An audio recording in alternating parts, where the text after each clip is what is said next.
print, email, Facebook, Twitter. More secret ex-Muslim network in Australia fear disownment and abuse the young men and women blowing clouds of grape and mint-flavoured smoke at a Middle Eastern shisha cafe in Sydney could pass for any group of friends. They are a cluster of ordinary professionals and students, passing hookah pipes to each other, as they sip coffee, banter and glance at their smartphones. The circumstances under which they know each other are bittersweet. They are members of an underground network of former Muslims across Australia, caught between secularism and Islam. Some fear persecution if their loss of faith is discovered, some fear for their lives. Melbourne local Aisha is one of more than 70 members of the network spread across the country. Aisha was cut off from her family 3 years ago when things took a dark turn after she removed her hijab. "I never actually told my parents I was an ex-Muslim because I was scared of their reaction," she said. "The most that happened was when I took my hijab off. One of my friends put a photo on Facebook and my parents ended up seeing it. They were pretty upset and said I was obviously just a whore who would end up dead in the gutters." She said her parents, whom she described as moderate, even liberal, turned physically violent and police got involved. Aisha, in her 20s, was forced to move out of the family home. "My parents were claiming I was a compulsive liar." Her identity has been protected because she is still afraid of possible consequences, like most people in this network. When you think about it, over 1 billion people still follow Islam. If it brings them comfort, let it bring them comfort. "I think the issue is when it starts to infringe on our right to live," Aisha said. The members we met recounted stories of either being disowned by family, forced into silence, shamed or demonized by community leaders and clerics, and having to pretend they were Muslim to avoid issues. The abuse can be psychological, verbal, physical, and also financial for those who are dependent, staying low-key for many Australians. It is not unusual to be casually open about their atheism or agnosticism. 30% of Australians described themselves as having no religion in the 2016 census. But it is different for many who have been raised Muslim. In last census by the Australian Bureau of Statistics, ex-Muslims in the secret groups still embedded in their communities chose Islam as their religion because answering the census was a household activity. Group members who spoke exclusively to the ABC said they led double lives and were afraid of coming out. Many maintain a Muslim exterior at home, at work, in their communities, and at mosques. Nadia, another network member based in Melbourne, wore a niqab, the face veil, when she was practicing. She runs an anonymous blog called Nullifidian, where she writes about her experiences being homeschooled and raised in a strict Muslim household. Nadia, in her 20s and also ostracized from family, covers her hair and most of her face in online videos in order to remain disguised and anonymous. She told the ABC Australian ex-Muslims had a simple wish. Ex-Muslims just want to live their life how they need to without fearing disownment, isolation, imprisonment or death, she said. In one blog post, she explained, "I choose to remain anonymous online because although I live in a Western country, I have endured so much abuse and threats from the Muslim community where I live. I also choose to remain anonymous because I have previously been doxxed by Muslims who went as far as to try and get me fired by contacting my workplace." Losing their religion. There is a week left until the end of Ramadan, the Islamic month of fasting. Since mid-May, Muslims have been abstaining from food and water from sunrise to sunset. Aisha said she was feeling nostalgic. "I miss Ramadan heaps," she said. "Ramadan always came easy for me. I loved fasting, the food, the sense of doing something for a higher purpose. For me, it was a time of joy because my family all came together." Only a few years ago, Aisha would have been fasting and praying. She would have left the house wearing her hijab, a long dress over a pair of jeans, and sneakers. She had been an extremely devout Muslim most of her life. "I left Islam because I disagreed with things in the Quran, Islamic holy book, and I couldn't comprehend the idea of disagreeing with things in the Quran and still believing in Islam. We're told the Quran is the word of God. Not a word has been changed since its existence, which means every single thing in the Quran has to be true. If you don't believe in one sentence of the Quran, how can you believe in the religion? We were just kids on the internet. We were not activists." The Australian network is part of a global ex-Muslim network that started online roughly 7 years ago on Reddit, a social news aggregator. Imtiaz Shams is a vocal British ex-Muslim, who moderates the online Reddit community /r/ex-Muslims, which is one of thousands of subgroups. He said he has watched the page grow from several hundred subscribers to more than 30,000 currently. Media player, space to play, M to mute, left and right to seek, 00:002:1100:0002:11. Imtiaz was a crucial part of establishing the network in Australia. If you talk about ex-Muslims, you have to talk about the internet, he said. When I left Islam, I thought I was the only one in the world. 4 years, I spent my time building ex-Muslim communities that are like Fight Club style. You have to know someone to get in across the world with my friends. We were just kids on the internet. We were not activists. When you go on Reddit, every day you come across those stories. And you think, oh my god, I thought I was the only one. Group members stay in touch on WhatsApp and Facebook, and meet up in real life. The process of joining the network is rigorous and there are strict verification methods the ABC cannot divulge. In 2015, Imtiaz established the UK-based group Faith to Faithless, which is a not-for-profit group assisting all ex-religious people, including Mormons and Orthodox Jews. There are many cases where there have been failings with these social services when it came to people like us, he said. And these failings can lead to mental health trauma, being put back into an abusive situations, groups, communities, even cults. Ex-Muslims told they are taking things out of context. Former Muslims told the ABC they had been accused of being mentally ill, being hurt and lost, of not understanding Islam properly, taking scripture out of context, or just wanting to have sex and drink alcohol. Some have also been accused of never having practiced true Islam and conflating bad experiences with Muslims with the religion itself. The Arabic term for apostates is murtad, which is used as a slur. Ex-Muslims are also referred to as munafiqun, which translates to hypocrites, and are accused of trying to undermine the Muslim cause and causing unrest. One myth I have come across quite often is that ex-Muslims are weak-minded individuals, who have been corrupted by Western ideas and propaganda, Nadia said. This sort of thinking is wrong because it says that ex-Muslims cannot think for themselves, that they are lacking in the ability to reason and think logically. Ali Qadri, the Vice President of the Islamic Council of Queensland, said most ex-Muslims I have heard from leave Islam because of some issues they have had with Muslim community or their families. Unfortunately, a lot of social ills are justified by Muslims in the name of Islam. That is because of ignorance of Islamic teachings, and those ex-Muslims who are victims of it blame Islam and all Muslim community for what they may have faced. This in itself is because of ignorance of the faith and proper teaching of Islam. In reality, ex-Muslims explained that the moments in which they could feel themselves moving away from Islam were agonized over and were not taken lightly.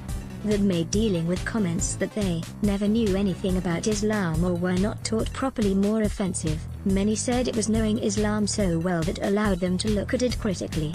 And they argued that regardless of their reasoning, they should be legally and socially able to opt out of a religion and to be safe from judgment and abuse. Imtiaz said there were many accusations that ex-Muslims were merely chasing worldly pleasures.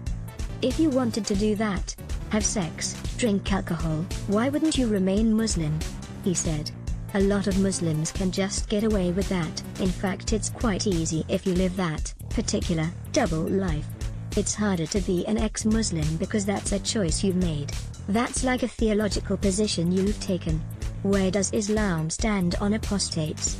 In a Quranic verse, it says there is no compulsion in religion. In another, it states apostasy is punishable by death, and there are several mentions of hellfire as punishment for disbelievers in the afterlife. There are several hadith, sayings of the Prophet Muhammad, that are broadly agreed to be authentic and correct by Sunni Muslim scholars that also state leaving Islam is a sin punishable by death. In 23 Muslim-majority countries, apostasy is a crime. In 13 of those countries, apostates get the death penalty. However, in some of those countries, it is not enforced by the state. While there is some protection given to freedom of religion in the Australian Constitution, ex-Muslims still choose to be careful because the price to pay for leaving the faith can be high. and the community they now fear, they used to call their own. Sydney scholar Sheikh Ahmed Abdo said, "You could easily pick and choose verses from the Quran and shape whatever narrative you want, if they're not taken in a holistic manner." He said apostasy carried a capital punishment in classical Islamic legal manuals, though added, "The punishment for apostasy is usually included in sections dealing with rebellion and political warfare. People are free to choose to embrace Islam or leave Islam, just like they're free to make choices in how they live their lives." He added, "No one should be calling to kill an apostate in lands where Islamic law is not applied." Echoing this was Ali Qadri, the vice president of the Islamic Council of Queensland, who said he put the questions the ABC asked to Islamic scholars. "As Muslims, we abide by Australian laws, and in Australia apostasy is not a crime," he said. "Their Quran is highly contextual. Only the extremists, Muslims and non-Muslims, use such verses out of context to further their agendas." He said the verse was contextual to a time of war and turbulence. "No mainstream Muslim scholar in Australia has ever advocated for such punishments," he said. "Every faith considers leaving of that faith to be a sin, and it is not illegal to believe so. Even if there was scholarly contention about ex-Muslims being punished for leaving the faith under specific circumstances, they said language about apostates, disbelievers and women informs those perspectives." Melbourne local, Fatima, who is Muslim to her community but a non-believer in private, said, "People call us selfish, Muslim-hating, ignorant. They really don't have any idea who we are. This leads us to be demonized. All we want is to just live our lives, without this religion." Aisha recalled reading verses she disagreed with. "I remember reading the Quran a few times over and it never quite sat right with me.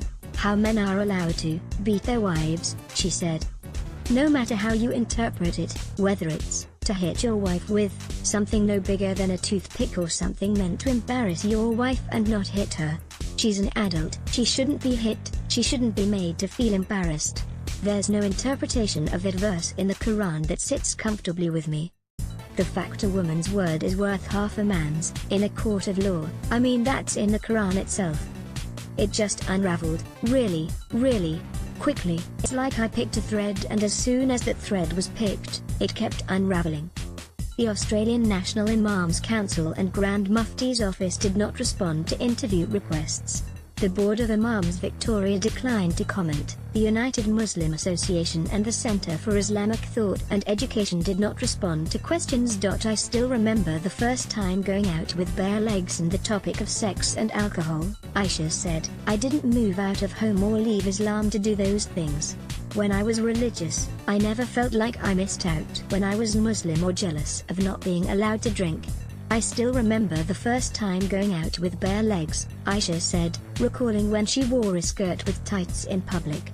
"My friends had to drag me along because my tights ripped and they kept saying, 'No one is going to look at your legs, it's fine. I don't dress anything close to what I used to.'" Nadia said the accusations flung at ex-Muslims were a knee-jerk response. Some of the indictments leveled against her include being obsessed with Islam. Muslim critics online have asked why ex-Muslims still associate with their Muslim past.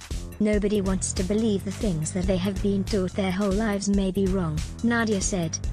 "Muslims have been taught from birth that their way of life is the rightly guided one and anyone who is not on the straight path is wrong and evil. So when someone comes along and questions the beliefs and thinking that many Muslims have known their whole life, it shakes them to the core and they believe it is their God-commanded duty to fight back." Most Muslims will attempt to ridicule and mock ex-Muslims for leaving Islam, calling them liars and hypocrites. However, in some cases overseas, Muslims will imprison, torture and even kill ex-Muslims.